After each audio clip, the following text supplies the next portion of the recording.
Corona अपडेटको प्रायोजक Magnus pharma private limited.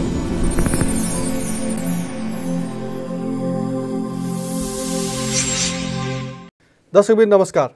Nepal live र स्वास्थ्य खबरको साँझ 6 बजेको कोरोना अपडेटमा स्वागत छ। म विश्वास खनाल। विश्वभर तीव्र रूपले फैलिरहेको कोरोना भाइरस संक्रमणको अवस्था र त्यससँग सम्बन्धित विभिन्न खबरका साथ उपस्थित भएका छौँ। सुरु गरौँ नेपाल प्रसङ्गबाट। नेपालमा एकै दिन थप 7 जना कोरोना संक्रमितको मृत्यु भएको छ। यो सँगै कोरोना संक्रमित मृतकको संख्या 1795 पुगेको स्वास्थ्य तथा जनसङ्ख्या मन्त्रालयले जनाएको छ। यसअघि आइतबार 11 जना संक्रमितको मृत्यु भएको थियो। 742 जना भेटिएसँगै संक्रमितको संख्या 2,54,514 पुगेको छ। कुल संक्रमित मध्ये 8,320 जना सक्रिय संक्रमित छन्। गत 24 घण्टामा 6,351 जनाको PCR परीक्षण भएको छ। यो सँगै नेपालमा PCR परीक्षण हुनेको संख्या 18,77,181 जना पुगेको छ। हालसम्म 421 जना क्वारेन्टाइनमा रहेको मन्त्रालयले जनाएको छ। पछिल्लो 24 घण्टामा 1,079 जना उपचारपछि डिस्चार्ज भएका छन्। यो सँगै नेपालमा निको हुनेको संख्या 2,44,743 जना पुगेको मन्त्रालयले जनाएको छ। त्यस्तै पछिल्लो 24 घण्टामा काठमाडौँमा 130 महिला र 181 पुरुष गरी 311 जना कोरोना संक्रमित थपिएका छन्। यो सँगै उपत्यकामा 1,18,422 जना व्यक्ति संक्रमित भएका छन्। स्वास्थ्य तथा जनसङ्ख्या मन्त्रालयका अनुसार काठमाडौँमा 235, ललितपुरमा 55 र भक्तपुरमा 21 जनालाई कोरोना संक्रमण देखिएको छ। हालसम्म काठमाडौँमा मात्र 94,909 जना संक्रमित भएका छन्, जसमध्ये 454 जनाको मृत्यु भएको छ। त्यस्तै कोभिड जोखिम भत्ता उपलब्ध नगराएको भन्दै दोलखाको जिरी अस्पतालका कर्मचारीहरू आन्दोलित भएका छन्।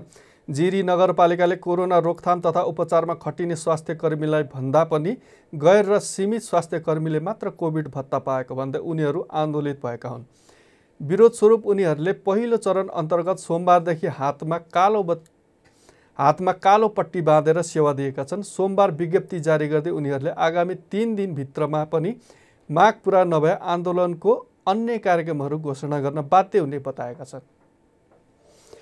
त्यस्तै कान्ति बाल अस्पतालमा 3 महिनाको अवधिमा 6 जना बालबालिकामा मल्टिसिस्टम इन्फ्लामेटोरी सिन्ड्रोम MISC देखिएको छ, जसमध्ये 1 जना बालकको मृत्यु भएको अस्पतालले जनाएको छ। असोजदेखि हालसम्म 6 जना बालबालिकामा मल्टिसिस्टम इन्फ्लामेटोरी सिन्ड्रोम देखिएको अस्पतालका निर्देशक डाक्टर कृष्ण प्रसाद पौडेलले बताए। उनले भने यस अस्पतालमा कोभिड पछि बालबालिकामा यो सिन्ड्रोमको समस्या देखिन थालेको हो। एक प्रकारको जटिलता अवस्थालाई मल्टिसिस्टम इन्फ्लामेटोरी सिन्ड्रोम भनिने उनले जानकारी दिए। बालबालिकामा कोभिड पछि यस किसिमको जटिलता देखिन थालेको उनले बताए। उक्त 6 जना बालबालिका 2 देखि 13 वर्ष उमेर समूहका रहेको उनले जानकारी दिए। निर्देशक पौडेलका अनुसार यी 6 जना बालबालिकाहरूको PCR नेगेटिभ तर एन्टिबडी पोजिटिभ थियो। मृत्यु हुने बालकको उमेर 13 वर्षको थियो। मुटुमा समस्या आएका कारण ती बालकको मृत्यु भएको डाक्टर पौडेलले जानकारी दिए। उनले भने यी बालबालिकामा PCR नेगेटिभ आए पनि कुनै बेला भाइरसको एक्सपोज भएका थिए। विदेशमा पनि यस्तै समस्या देखिएको थियो। बुबा आमा पोजिटिभ भए, बच्चामा संक्रमण भयो, तर बच्चालाई त्यो बेला केही भएन। पछि बनेको एन्टिबडीले असर गर्दा यस्तो समस्या देखियो। दर्शकबिन नेपाल लाइभ र स्वास्थ्य खबरको कोरोना अपडेटमा अब लागो विश्व प्रसङ्गतर्फ। विश्व प्रसङ्गको सुरु गरौँ बेलायत प्रसङ्गबाट। बेलायतमा कोरोना भाइरसको एउटा नयाँ प्रकार देखिएपछि थुप्रै देशहरूले त्यहाँको यात्रामाथि प्रतिबन्ध घोषणा गर्न थालेका छन्। नयाँ प्रकारको भाइरस झन संक्रामक र नियन्त्रण बाहिर गएको विवरण सार्वजनिक भएका छन्। Ireland, Germany, France, Italy, the Netherlands र बेल्जियमले बेलायतबाट हुने उडानहरूमाथि रोक लगाइरहेका छन्। देशअनुसार कदमहरू केही फरक छन्। विश्व स्वास्थ्य सङ्गठन WHO ले कोरोना भाइरसको नयाँ प्रकारलाई लिएर UK का अधिकारीहरूसँग नजिकको सम्पर्कमा रहेको बताएका छन्। पहिलाको भन्दा नयाँ प्रकारको भाइरस झन तीव्र गतिमा फैलिरहेको बताइएको छ। यद्यपि त्यो धेरै घातक नभएको ठानिएको छ। बेलायतमा बाहेक कोरोना भाइरसको यस किसिमको म्युटेसन अर्थात् उत्परिवर्तन द नेदरल्यान्ड्स, डेनमार्क र अस्ट्रेलियामा पनि देखिएको WHO ले BBC लाई बताएको छ। कोरोना भाइरसको नयाँ प्रकारले अहिले बनेको खोपप्रति फरक प्रतिक्रिया देखाएको कुनै प्रमाण भने फेला परेको छैन।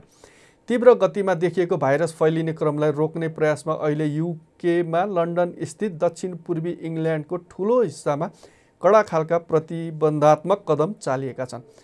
यसै महिनाको सुरुतिर केही नमुनाहरू परीक्षण गर्दा युकेमा जस्तै कोरोना भाइरसको एउटा नयाँ प्रकार देखिएपछि डच सरकारले पछिल्लो कदम चालेको हो। द नेदरल्यान्ड्समा भाइरसको नयाँ प्रकार फैलिने जोखिम न्यूनीकरणका लागि सम्भव भएसम्मका प्रयास गर्नुपर्नेमा डच सरकारले जोड दिएको छ।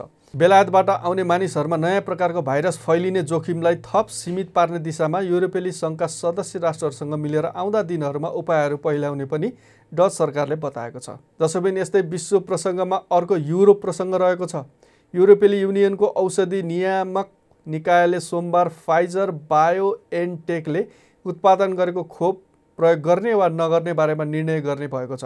कोरोना भाइरसका कारण जनजीवन अस्तव्यस्त भइसकेको अवस्थामा खोप लगाउने बारेमा युरोपेली युनियनमा छटपटी सुरु भइसकेको छ। आर्मस्टर्डम स्थित मुख्यालय रहेको युरोपियन मेडिसिन एजेन्सी EMAले डिसेम्बर 29 अघि नै खोप लगाउन अनुमति दिने सम्भावना छ। जर्मनी र अरू युरोपेली मुलुकहरूले लगातार दबाब दिएपछि EMAले फाइजरको खोप स्वीकृति गर्न लागेको हो। बेलायत र संयुक्त राज्य अमेरिकाले यसअघि नै फाइजरका खोप प्रयोगमा ल्याइसकेका छन्। यो खोप अमेरिकी कम्पनी फाइजर र जर्मनी कम्पनी बायोएनटेकले विकास गरेका छन्। यस खोपलाई आपतकालीन प्रयोगका लागि अमेरिकी औषधि नियामक निकाय FDAले अनुमति दिएको थियो। दशबिन नेपाल लाइभ र स्वास्थ्य खबरको कोरोना अपडेटमा यो प्रसङ्गपछि विश्वभर कोरोना भाइरस सङ्क्रमणको पछिल्लो लाइभ अपडेटतर्फ लागौँ। यसका लागि हामीले अमेरिकाको जोन हपकिन्स विश्वविद्यालयले अपडेट गरेको तथ्याङ्कको सहयोग लिएका छौँ। विश्वभर कोरोना सङ्क्रमण पुष्टि हुनेको सङ्ख्या 7,68,00,000 नआएको छ। नेपाली समयअनुसार साँझ 5 बजेसम्म जोन हपकिन्स विश्वविद्यालयले प्रकाशित गरेको तथ्याङ्क अनुसार विश्वभर 7,68,95,589 जनामा कोरोना सङ्क्रमण पुष्टि भइसकेको छ। त्यस्तै 16,94,715 जनाको मृत्यु भइसकेको छ कोरोना भाइरसका कारण भने।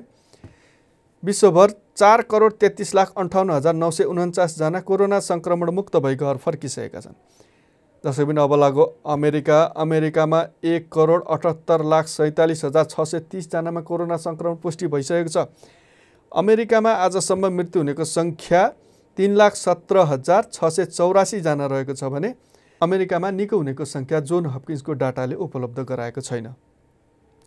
दशबिन अब लागो छिमेकी राष्ट्र भारतमा 1,55,560 जनामा कोरोना सङ्क्रमण पुष्टि भइसकेको छ। भारतमा आजसम्म मृत्यु हुनेको सङ्ख्या 1,45,810 जना रहेको छ भने 96,06,111 जना कोरोना सङ्क्रमण मुक्त भई घर फर्किसकेका छन्।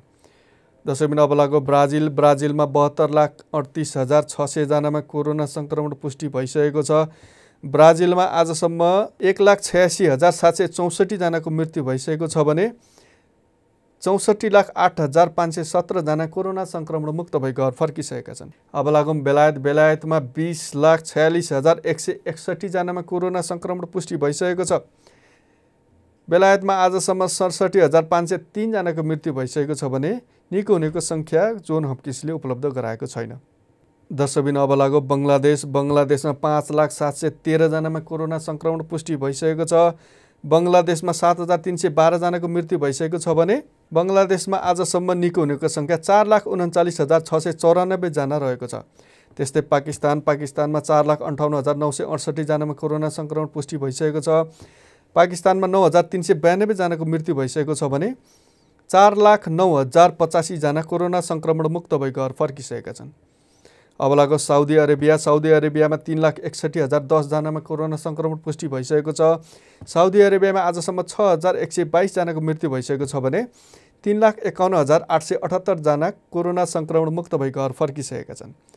त्यस्तै अब लागो जापानमा 2,361 जनामा कोरोना सङ्क्रमण पुष्टि भइसकेको छ। जापानमा आजसम्म 2,816 जनाको मृत्यु भइसकेको छ भने 1,65,177 जना कोरोना सङ्क्रमण मुक्त भई घर फर्किसकेका छन्।